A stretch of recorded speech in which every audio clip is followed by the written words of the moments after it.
Hello, everybody. Welcome back to Wolf Roundtable here on ASU-TV. I'm Tristan Harlan here with my good friend, my good compadre, my brother from another mother, Cooper the Juicebox Milder. Cooper, how you doing today? I'm doing good, Tristan. Thanks for asking. And, we might have a special guest later on in the show today. Hey, you never know. You're just going to have to wait, tune in, and see who we got on the show. But if you follow Instagram, I'm sure you already know who it is. Yeah.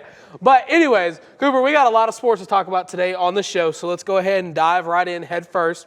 The soccer team, they finished their last home game of the 2024 campaign against Old Dominion, where they were able to get their one and only conference win to this point in the season. Yes, it was good to finally get their first conference win of the season. When they started off this season, they looked pretty good. We had the draw against Kansas State. They were saying that's going to be the biggest game of the season for them, had a 0-0 draw against them. So, with all the hype and talk around it, it was like, okay, this team might be able to do something. The conference came to play. They just couldn't find their keys to success. Right, and of course, we talked about this team a lot over the course of the season on Red Wolf Roundtable. Now, they're not going to make the Sun Belt Conference tournament, unfortunately, due to the way how they finished. They're going to finish their season and how other teams in the conference finish, whether that's, the first 8, because I believe it's the first 8 now that make the conference tournament for women's soccer. But moving sports now to volleyball. Of course, the volleyball team is, very well performed on the hardwood in First National Bank Arena, whether that's, of course, beating Ole Miss early on in the season or how dominant they've been in Sun Belt Conference play. Yeah, and this past weekend, they had a 2-game stand against Troy. Both won both of the matches in 5, and on Thursday, the first match, they got down 2-0, and all Troy had to do was win one more 3-0 sweep, and they would go on the next day.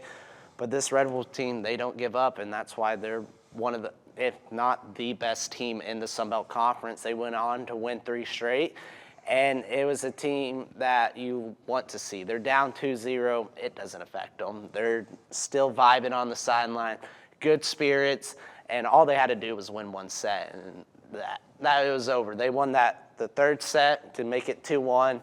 They dominated it, and then after that, you knew they were going to end up winning that game. Right, of course, their season's just about to wrap up, and you got to think, hey, maybe if they make the Sun Belt Conference tournament, which they will, no doubt about it, and they win it, you never know. They may go on to play for possibly a national championship in volleyball. Now, of course, volleyball as a whole, the sport has completely been revolutionized in the past 5 to 10 years with, other big schools around the country. But, I think this has been the first year that Coach Gerwig, we said it on the show before, has really got the team to where he wants it to be. Mm-hmm. They've been able to gel like a team, and of course, you got to worry about people like Yasmin Billings and Caitlin Whitlock when you're trying to score early on and late in the sets. Yeah, and Coach Gerwig, he, like you were saying, he has the team where he wants them to be. He has the team that he wants.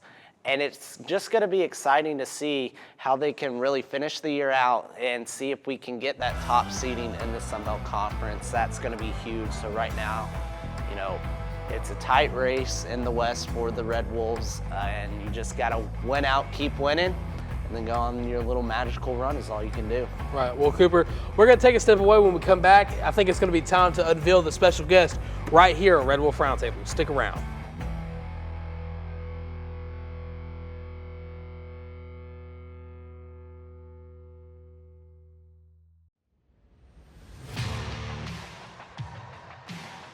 ASU-TV, covering all your favorite sports.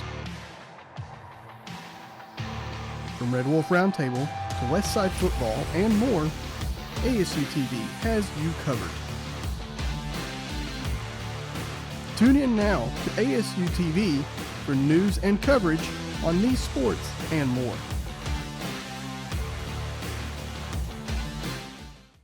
Students should watch ASU-TV just to see the creativity that a college student can get. The creativity that some of these students have is truly amazing.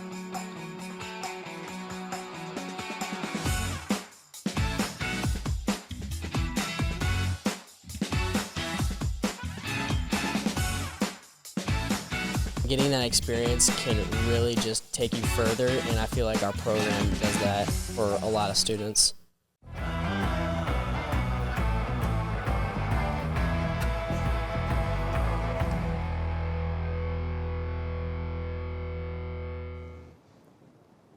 Welcome back to Red Wolf Roundtable here on ASU-TV. And now, of course, I mentioned last week we may have a special guest on this week, and Coach Destinee Rogers has returned back to Red Wolf Roundtable. We didn't scare her off last time, Coach. How you doing? I had a great time last time I was here. I'm happy to be back. So, of course, we know the season's just right around the corner. You guys are fixing to take the road to play Western Michigan, you guys' first regular season game. But I got to ask, how's the offseason been and how's kind of everything been up to this point? Yeah, the off season has been really good. We obviously brought in 9 new players to go along with the 3 that returned. So just to see a team gel as quickly as this team has gelled just in the summer, we knew that we wanted to do some things differently. So we've completely changed up our offense and we've completely changed up our defense. So we hit the ground running on day 1. And I was surprised to see how quickly the girls bought into it and how quickly they were able to recognize the pace at which we want to play. And so it's been really, really good so far. Right. So what are some of your expectations for this season? Yeah, the biggest thing for me is I just want us to take it game by game. I think my first 2 years as the head coach here, I talked a lot about outcomes and expectations for a team, and I'm trying not to do that this year. For us, it's been about the process. So focusing on the process of what it takes to get to the outcomes that you desire.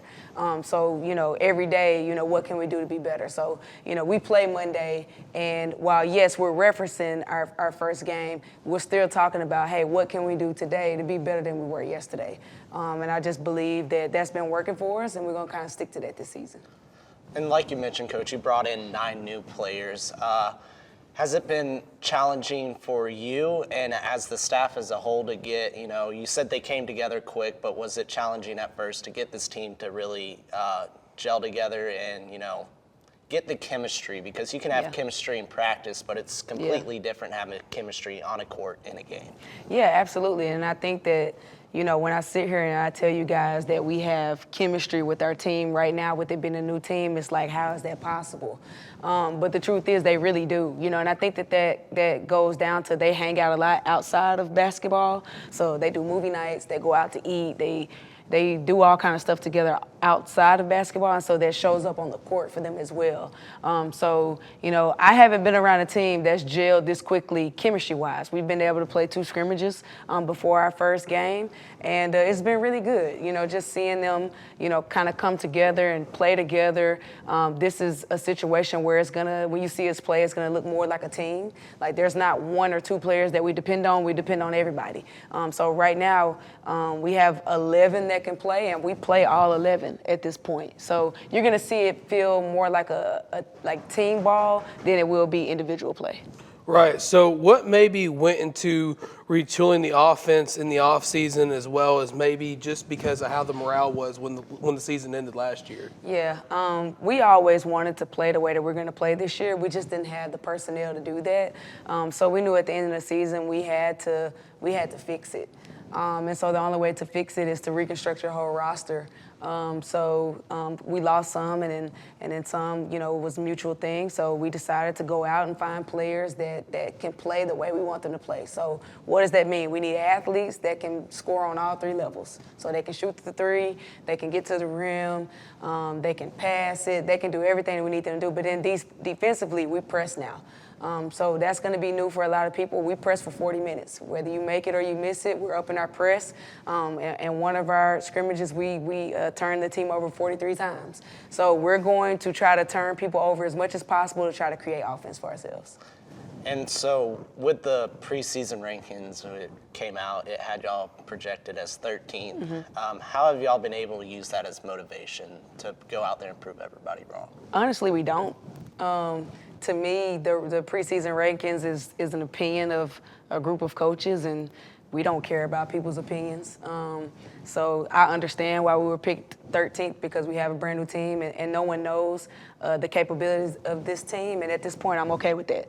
I'm okay with nobody knowing right now. But I do believe that soon you'll see that this team is special, and I really think that this team could be good. Right. So what does it mean to you, of course, because not a lot of coaches can lose almost 95% of the roster and completely turn it around the next year, the next season. So what does that mean to you as a coach, being with your background in basketball, being able to not only find this new roster, but still be able to put a competent and competitive roster on the floor? Well, I got to use my faith in this. I think that this year is going to be a testament to what God can do. And so there were moments this spring where it was frustrating because you are reconstructing the team and you want to make sure you do it right.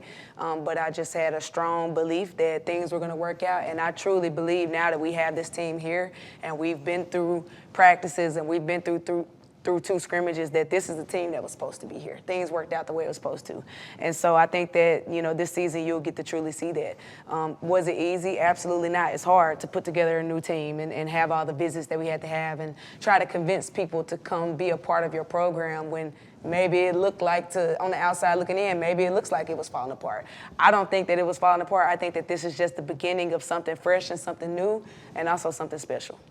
And with this being your 3rd season as head coach for Arkansas State, which ways have you seen women's basketball here at Arkansas State pretty much evolve? Yeah, the crowd support is always amazing. The first 2 years, we didn't win the way we want to win, but I always go back to last year, and I truly believe that if our best player doesn't break her finger when she breaks it, I think that we finish a lot stronger than we finished. But you can't control injuries. It is what it is. But for this team moving forward, I believe in what we do with all my heart. When you see us play, you're going to say, what in the world is going on? Because we don't look anything like what we looked. And sometimes it can look a little unorthodox and fast and all over the place. But there is a rhyme or reason to what we're doing. We're trying to make people uncomfortable and speed them up. And then offensively, sometimes we take some quick shots and we shoot a lot of threes and a lot of layups and threes. So I think it'll be fun to watch. And, the biggest thing is when people come to see us play, they're going to think that, we have just completely changed everything we did, which we have, but this is the way we always wanted to play. We just didn't have the personnel to do it. Right. So, of course, last season you mentioned briefly just about what the offense was and your best player breaking her finger, but you guys were still scoring about 66 points a game. So is the offensive production something you've tried to ramp up in the offseason? Of course, I remember last year Anna was really reliant from the corner. Winter was really reliant inside. So it's just there been that conversation that, like, hey, I need everybody playing. I need everybody scoring, not just 2 or maybe even 3 people. Yeah, the biggest issue that we had with last year's team was a lack of depth. And so we knew that we needed to address that, and so we addressed that with the portal. So we have a lot of kids that chose to come here for their last year.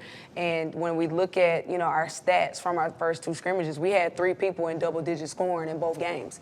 I truly believe we could get it to 4 or 5 in double digits because we have so many possessions. So to kind of break that down for you, in our second scrimmage, we had 88 possessions on offense. So when you have that many possessions on offense, if you're taking the right shots and you're getting good looks, then you can end up having somewhere between 3 to 5 in double-digit scoring. And that's the big thing for us because we didn't have that last year. So having that depth and just multiple people that you could depend on every night to score for you. Right. Well, Coach, again, we're super grateful that you came on today to talk about the women's basketball team. Hopefully this is going to be the start of more appearances on the show, of course, as the season goes on, and maybe next time you bring a couple players just to talk with them as well. But real quick, the last thing I have for you is what would it mean for you to come out strong and really just hammer home how much you have improved this team in the offseason?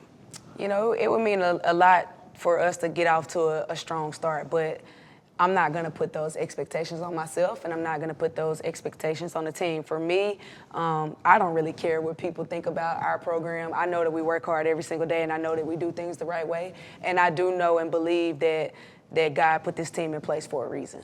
So we're going to continue to do what we do every single day, and we're going to continue to show up, and soon you'll see for yourself. Right. Well, Coach, again, thank you so much. And, guys, we're going to take a short break. When we come back, we'll have more to talk about right here on Red Wolf Roundtable.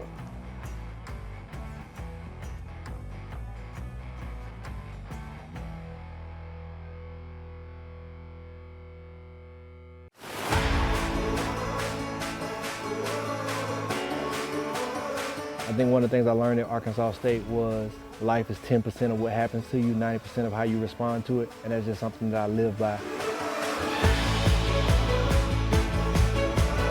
A-State is home, and they're going to treat you like you're a part of the family.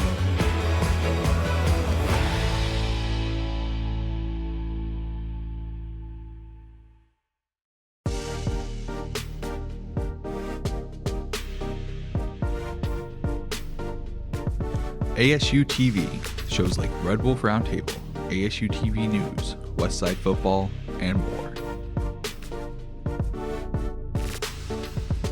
Gain real-life experience while doing what you love. Get involved with ASU-TV today.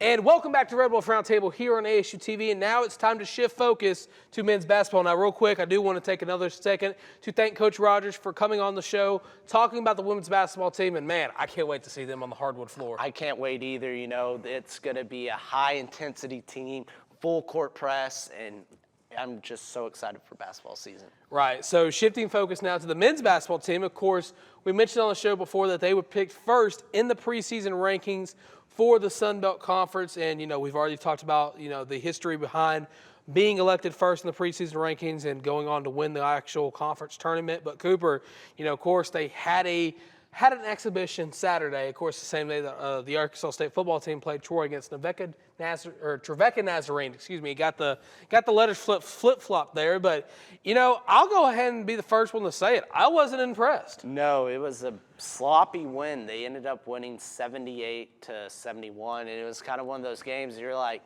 all right, we're going to come in here, get to see all the new players, everything like that.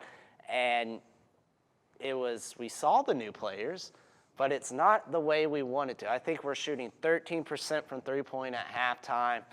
And look, it was just a sloppy win. And with their first home game going to be this upcoming Monday, November 4th, there's a lot of things they need to fix. And we were talking about it, and I was like, I wasn't able to watch the game, and you were. And I was like, was it a team that looked like they had too much talent and just couldn't come together?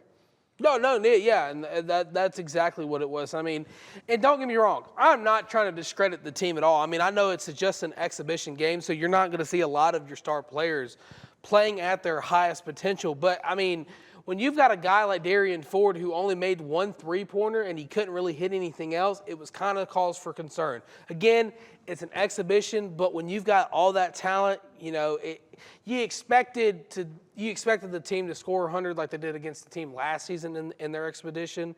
But I mean, look, here's the thing. We saw Josh Hill, the upcoming freshman from Memphis. I think he was a 4- or 5-star recruit coming in to Jonesboro for the Arkansas State Red Wolves.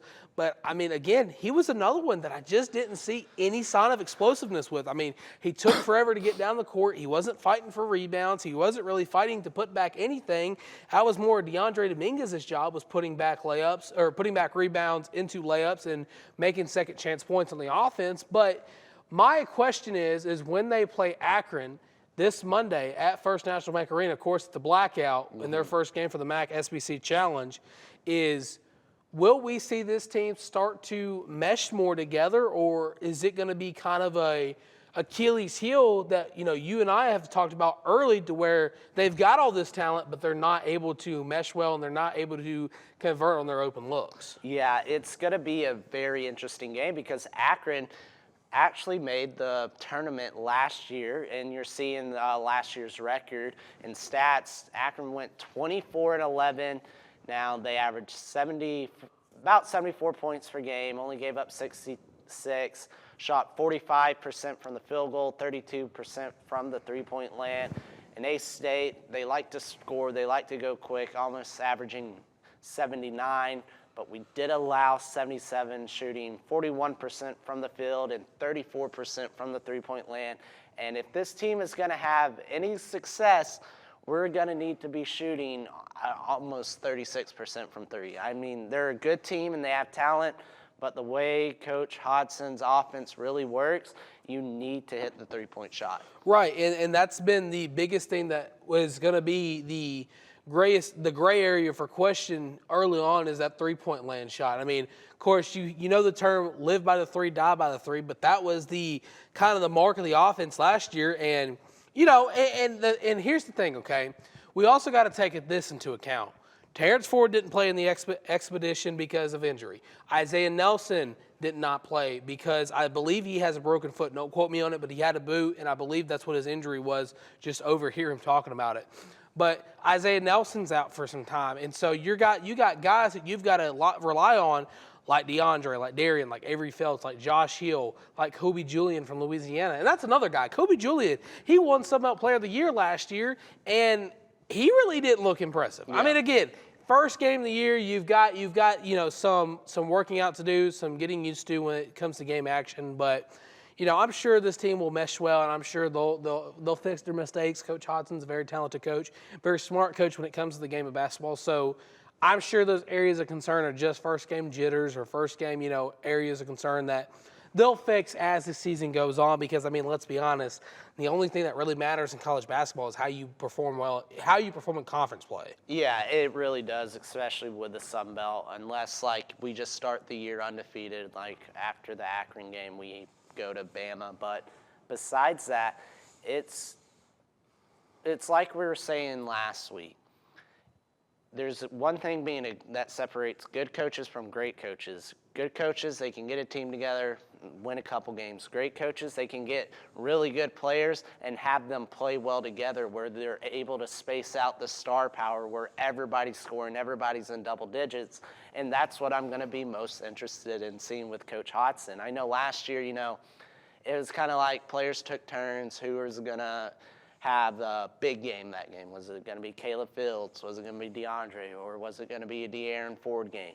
But this year, there's too much talent where you don't have to have one guy scoring. Everybody needs to be scoring. I would not be mad if the entire starting five were all double digits. And I feel like if we could do that, where everybody's at least almost double digit scoring, they can be very successful. But it's going to be, you're going to have to realize, especially with Kobe Julian, he was the go-to guy. He's going to have to realize he's on a completely different team, a much more talented team than Louisiana ever will be.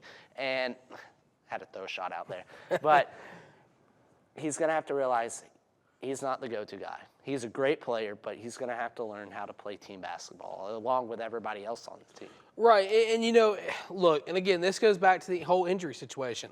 This team right now, for those of you that may not know, they don't have a true point guard on the roster right now that can go out there and can play 20 to 30 minutes a game.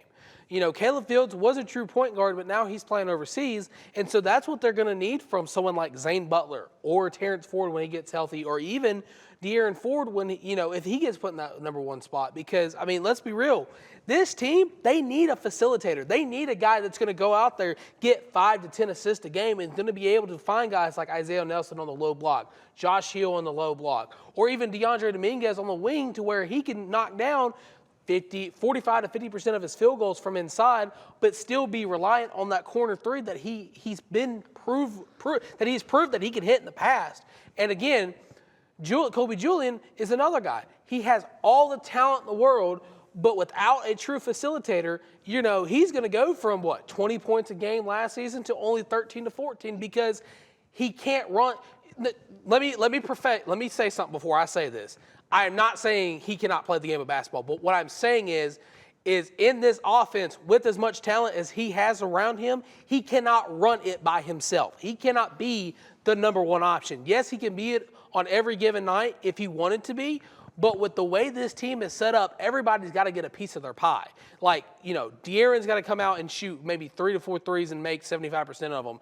Terrence Ford, when he gets healthy, he's going to want to come out, score inside, shoot the three, facilitate the offense. Isaiah Nelson's going to want at least 10 points from inside with getting 10 rebounds. Josh Hill's the same way. He's going to want to play inside, get at least 12 to 13 rebounds because, he's a great rebounder. But again, without a facilitator, a true facilitator on this offense, we're going to be talking about this team. Yeah, they can score 120 points a game, but without the assist totals there, they're going to get beat almost every week because nobody is there to set up an offense for them. Yeah, and that's a role that, someone that I would think would honestly, not talking about would be perfect, would be Avery Phelps for that role. I know throughout his entire career here at Arkansas State, he's been the guy, you're going to come in, play good on defense, and then we're going to set elevator screens and everything like that for you, and you're going to knock down threes here and there. But I feel like if Avery could, transition his game, be like, look, I have a bunch of talent around me. I've been the guy, really the only guy that's been relied on to make threes. He doesn't have to really worry about being the only guy that can shoot. We have a bunch of good players that can make the three ball now. If he could somehow transition to his game to more of a point guard style where he's a veteran, he knows the offense, he knows what works for the team, and just really, all right, I'm going to bring the ball up court, space it out, set things up, and keep things going. If he could do that, that's when the success can come, because Caleb Fields was that veteran on that team that brought them together when they went on that run. Right, and I think with the exception of Isaiah Nelson and Terrence Ford, correct me if I'm wrong, but Avery Felts is the only player on that roster that still was on the roster when Coach Bellotto was the head coach. Mm-hmm. And I'm sure Avery Felts knows how difficult it was to win games with Mike Bellotto as the head guy. But, I mean, if you got a guy like Avery Felts who can go get you 3 to 5 steals a game, go maybe get a block here and there, if he can run that offense to where, he's getting 2, maybe 6 assists a ball game, you know how much production that offense is going to have just from inside with Isaiah Nelson, DeAndre Dominguez, and Josh Hill. I mean, you're looking at least 60 points there. Yeah. And then you add the outside game of Kobe Julian, De'Aaron Ford, or even Avery Felts himself. That adds another, 20 to 40 points there. So the sky's the limit for this team, and I'm hoping that within the practices they got coming up ahead of Monday's contest that they're going to be able to stretch that offense out and really run something to where this team will win the Sun Belt and maybe even make that tournament run. But we're going to take another step away when we come back. We're going to talk a little bit more about the football team right here on Red Wolf Roundtable.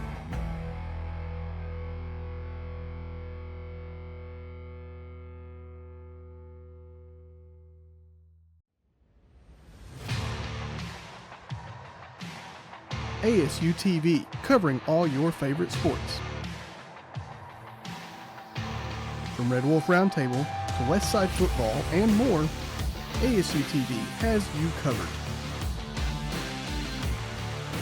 Tune in now to ASU-TV for news and coverage on these sports and more. Students should watch ASU-TV just to see the creativity that a college student can get. The creativity that some of these students have is truly amazing.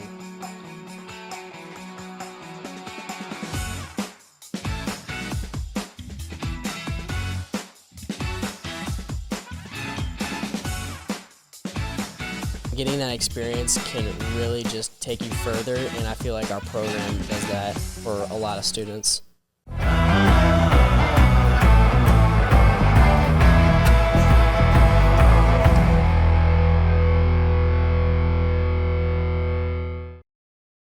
And welcome back to Red Wolf Roundtable here on ASU-TV. It's the last segment, and now we're going to get into football. They were at home last Saturday and had a very, very close one against Troy in a game that should have been over by halftime. Yeah, and look, here's the thing about this Troy matchup is that they arguably should have ran the table and beat them by 50. Now, I didn't expect it to be as close as it was, but that's kind of been the story of the entire season so far for the Arkansas State Red Wolves. They go into a home game where they're expected to win by 14 or more, and they bring it down to the wire just to keep the crowd into the game a little bit. And look, here's the thing. I will give Troy a little bit of credit. They are a decent team. Now, they're not a good team where they would have won more than one game this season, but they really brought the fight to the Red Wolves when the Red Wolves were really kind of down low, kind of like keeping it low-key, worrying about next week, so to speak. But, I mean, the thing is that this team has a lot to play for, which we'll get into in a second. But, Cooper, just looking at it from where you were on the field, what did you think about those questionable calls? It was pretty terrible, I'm not going to lie. I did not agree with some of them, but at the end of the day, if we did go on to lose, I wasn't going to blame the refs. As much as we blame the refs and everything, I wasn't going to blame them, because if you were at the game or you're watching it, if you remember in the first quarter, first 2 drives for Arkansas State, we drove downfield. We got to the 5-yard line. We couldn't punch it in. We couldn't score when we were just 5 yards away, and we ended up kicking 2 field goals. And when it got towards the end of the game and Troy went up went up, I think it was 31-27 on us. I was thinking, well, if we lose this game, you can blame the first 2 quarters where our offense just stalled out and we couldn't get anything going. And then as well as, I mean, you're just seeing it now, 34-31, nail-biter, passed for 349 yards, rushed for 185, which I like to see our rushing game. It's finally clicking and, you know, forcing 4 turnovers against Troy and only winning by 3, you don't like to see. Yeah, and look, and I'm glad you brought up the running game, because here's what I want to mention is that, you know, we've talked about Jaquez Cross and where he's been all season, the fact that he hasn't really done much and he hasn't added a lot of productivity to the offense, but despite that, Zach Wallace was really kind of the unsung hero of this game, because not only did he get the game-winning touchdown, but he really provided vital minutes coming off a sub and was really able to punch, you know, a lot of the third downs where he converted for first downs, or able to just, you know, add that another piece of the offense that they've really relied on him to do so. But here's my question, and this is what I want to go into before we talk about anything else, is that why is it that this team, as talented as they are, they can go to Michigan and only lose by 10, but they go to Texas State and they get blown out? I mean, granted, both teams are very well operated and they're very well structured, but it's kind of the tale of two teams. And I'm not going to say what I really think, but what I will say is that it's kind of the test to the late season versus the early season, because, I mean, we talk about these individuals and how they have to have that dynamic play and how they have to be, as Coach Jones likes to say, 11 for 11. But we have not seen Arkansas State play a full 4-quarter game. Now, Cooper, we talked about this before the show started, and you brought up the Southern Miss game, but, I mean, even then, we did not see a full 4 quarters of action from the Red Wolves. Now, granted, I will say this, they have been battling injuries left and right, whether that's been on the defense or the offense or even some of the special teams. But when you've got a guy that's coming off his first game that he's playing, coming off injury, Ethan Hassler, and Ethan Hassler was one of the best D linemen in that entire game for the Red Wolves, that kind of is a testament of what that defense has done and a byproduct of how, not lazy, but kind of lack of attention to detail that this defense has had over offenses in the Sun Belt so far this season. Now, don't get me wrong, I'm not saying that they're untalented, or I'm not saying that they don't know how to play the game of football, but when you're giving up passes over the middle, or teams are running around the right side and they're getting up the sideline or even just up the hash marks, and you're allowing 5 to 15 yards of carry, you are going to be kind of neck and neck the entire game, to where you're not able to pull out and blow out these teams that you should be able to. Now, I will say this. With this bye week that we currently sit in with this team, they have got to go back. They've got to watch film. They've got to see what route went well on the offense with Jalen Rayner and other guys, and they got to go on the defensive side and say, okay, yes, what 4 down, what 3 down, what split can we run to really stop this Louisiana defense coming up? Because let's be honest, this game is going to decide the Sun Belt West. Yes, it is. It really is when it comes down into it, because ULM, they've been having a better season than they've had in 10 years, 20 years maybe. But, you know, they got exposed. You're looking at the standings now. They got exposed. Louisiana beat Texas State last night. They're 4-0. We play them next. We're at second, 3-1. South Alabama we beat. We still have ULM. We lost to Texas State, but they're 2-2, beat Southern Miss and beat Troy. So you're looking at the standings. We have the tiebreaker over South Alabama. We will beat ULM, so they'll have 2 losses at least. So it's going to come down to the Louisiana game, because if we don't beat them, looking at their schedule, I don't see anybody else that will. Right, and look, and here's the thing, okay, and I've really thought about this and dove in to the logistics, but this Arkansas State team, with Louisiana beating Texas State on Tuesday night, they control their own destiny, okay? They can go into Lafayette and beat La convincingly, and they can beat them by field goal for all I know. As long as they win. As long as they win. This game is a 100% must-win game for the Red Wolves. They go down to Georgia State, where we 100% will be on the sideline at some point. We'll make sure you keep you guys posted on our Instagram. Make sure you follow us at Red Wolf Roundtable. But you go into Georgia State after beating Louisiana, and not only can you easily beat the Panthers down there in Atlanta, but you can use that as your game to convince the rest of the Sun Belt that you're not a team to play with. That's when guys like Jaquez Cross and others can really go off, but you're seeing the schedule on screen now. Of course, they took the 2 losses to Michigan and Iowa State that we really thought that they would, and of course they took the loss to Texas State, the bad losses to Texas State. But this team, not only are they 1 win away from bowl eligibility, but they're 1 win away from being the Sun Belt West champions. Now, granted, don't be the typical Arkansas State team that will go on the road to beat Louisiana, go on the road to beat Georgia State, and come home to lose to ULM or ODU, because if you do that, then, I mean, yes, there's still the chance, but it's not a strong chance. But I want to take a look at the East real quick before we go anywhere farther, because I want to look if the season ended and we beat Louisiana, who would be playing the Red Wolves for the Sun Belt title. And of course, it's ODU. Yeah, and I'm not too sure how, if they both teams would have 1 loss, so I don't know really on who would host the Sun Belt Championship game. I think it would come down to points, tiebreakers, everything like that. Well, here's the thing, is that if they, and I could be wrong here, but if the season ended today. Okay, sorry. You said if the season ended today, but you're looking at the standings. Everybody, there's not an undefeated team. So if Arkansas State wins out, they still have to play Old Dominion.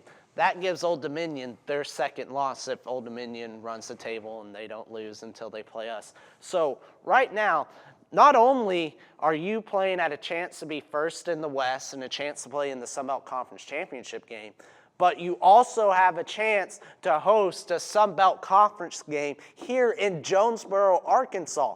If you would have told me my sophomore year that Arkansas State would have a chance to host a Sun Belt Conference Championship game or even play in a Sun Belt Conference Championship game, I would tell you you're crazy. I was like, we can barely win a game right now. Don't even tell me that. Don't get my hopes up like that.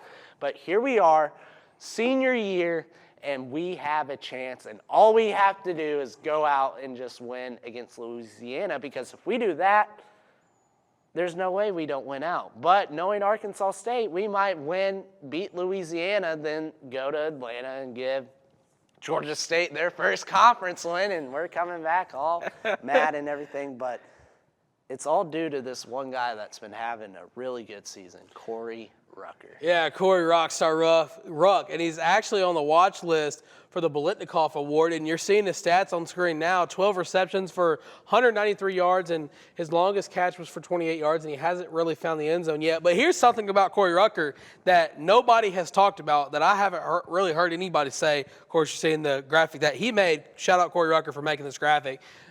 Very well put together. Need you to make some graphics for us on Red Wolf Roundtable, but we'll get into that later.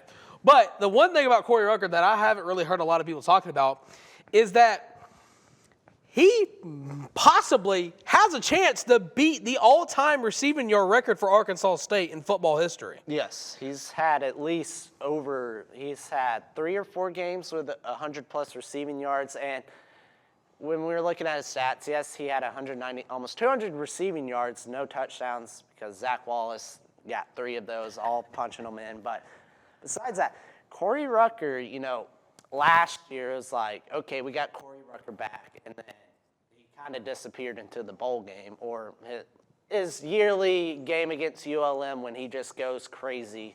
Just something about him playing ULM. He's just like, all right, I'm just going to play like I'm prime Randy Moss today. But Corey Rucker last year wasn't the season we wanted, and this year he started off strong against UCA, and ever since then he really hasn't. He's had only one, I would say, bad game, but it was for 4 catches, 34 yards, and a win. Right, and look, I think he's like 200 and something yards away from beating the all-time receiving record, and I do believe that's J.D. McKissick. But the thing is this team still has a lot of football left to be played, and he keeps on the pace he's at now. I believe he would break it by the ULM home game, which how fitting would that be? Exactly. But the thing with Corey Rucker is yes, we kind of dog him for not scoring a lot of touchdowns, but at the end of the day, the dude's very talented. He's not scoring, but he's setting his team up to score. He's getting us down to the red zone where Zach Wallace can just bully his way in. Right, and here's the absolute funny part about this, is that Corey Rucker, for those of you that don't know, haven't kept up with the Arkansas State football lore, is, of course, he came in as a freshman, dominated, and I think, what year was it? 2020. Was it 2020 he dominated, and then, of course, COVID happened, and, he played the 2020 season. 2021 happens. He transfers to South Carolina. He's gone that entire season. But he's hurt. He didn't really play. He got one touchdown in a meaningless cupcake game for the Gamecocks, and then he decided, let me go back to Jonesboro. Let me go back home to where all my guys are. And of course, he comes back. We talked about it on the show in the past, but he comes back and he picks up right where he left off. Yeah. I mean, he looks like he didn't miss the beat. Now, of course, there is some times where he's not as explosive as he was when he was a freshman, but that's just due to the ankle injury he suffered.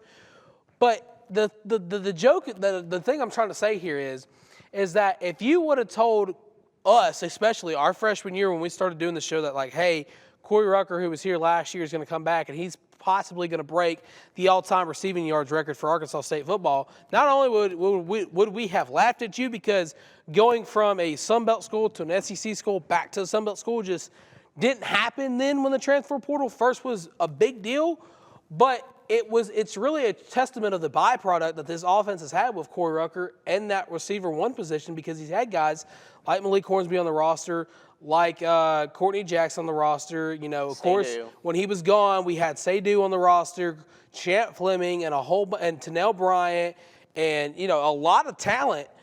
But now Corey Rucker comes back, and it seems like just once again, hey, Corey Rucker's back, Rockstar Ruck. He's going to run the offense the way he's going to want to. He's going to set you guys up for big-time touchdowns. And, of course, because of the way the offense is, we're only going to kick field goals. Yep. But, again, it's just one of those things that's a byproduct of how this offense is ran and how this offense is constructed. Because, yes, while we come on here and we clown Keith Heckennorth and we clown Butch Jones and we clown Jalen Rayner for overthrowing receivers, and, we just really were hard on the team, you guys got to look at it from the aspect of, yes, you guys are being harsh, but the game of football is a game of one-on-one matchups, and 9 times out of 10, Corey Rucker is smoking his opponent 21-0. For my basketball fans, you get the reference. For the people that don't get the reference, ball up top. That's all I want to say. Ball up top. Ball up top, baby. Yeah, it's this game against Louisiana, it's really going to make or break the season. I feel like if we come out there and keep it close, win or lose, they're going to be confident, because Louisiana, they're a really, really good football team. They always have been, and this game's always seems really close. I mean, in the years past, it's like whoever wins this game, especially back when we were really good in the 2010s, it was like whoever won that game ended up winning the Sun Belt.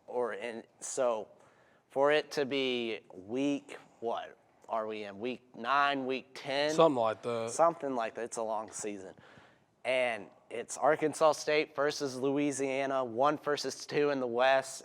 Winner will probably go on to win the Sun Belt. It's just fitting. It's honestly just fitting, just with the history of this matchup. But if we keep it close, we could go on, win out, and, finish second in the Sun Belt West and, have a good season. Or we could go out, get walked on, just get dogged out of the park, and then go to Atlanta, be all down, everything, lose at Atlanta, and then now we're thinking, crap, do we have a chance at even making one more win and getting a bowl game? So it's really going to be, this game's going to decide how the rest of the season's going to go. Right, and I want to add this, and then we'll kind of wrap things up here for this week. But, last year, in years prior, I 100% would expect, Louisiana to dog walk Arkansas State. They go on to lose to Georgia State, and they go on to kind of, barely make a bowl game. Yeah. Because, we saw it last year. They won big at home against Texas State. Okay, cool. You go to Marshall. You beat Marshall. You guys got 7 wins. You make a good roll game. What happened? Marshall punched us in the mouth like prime Floyd Mayweather. Of course, they went on, and the season ended how the season ended. They lost due to the controversial onside kick call in the bowl game. But the thing is this team while yes, it's similar faces, yes, it's similar play schemes, and yes, it's similar formations, the attitude for this team is different because the guys are really rallying behind each other. They're lifting them up when they're down. They're keeping their heads up when they make a bad play, and they're still able to come out and win because how many 2-minute drives have we seen from Jalen Rayner and the guys when we think, okay, here's another Arkansas State game where they're going to go, they're going to get up 21-0, and they're going to blow the lead. Yeah.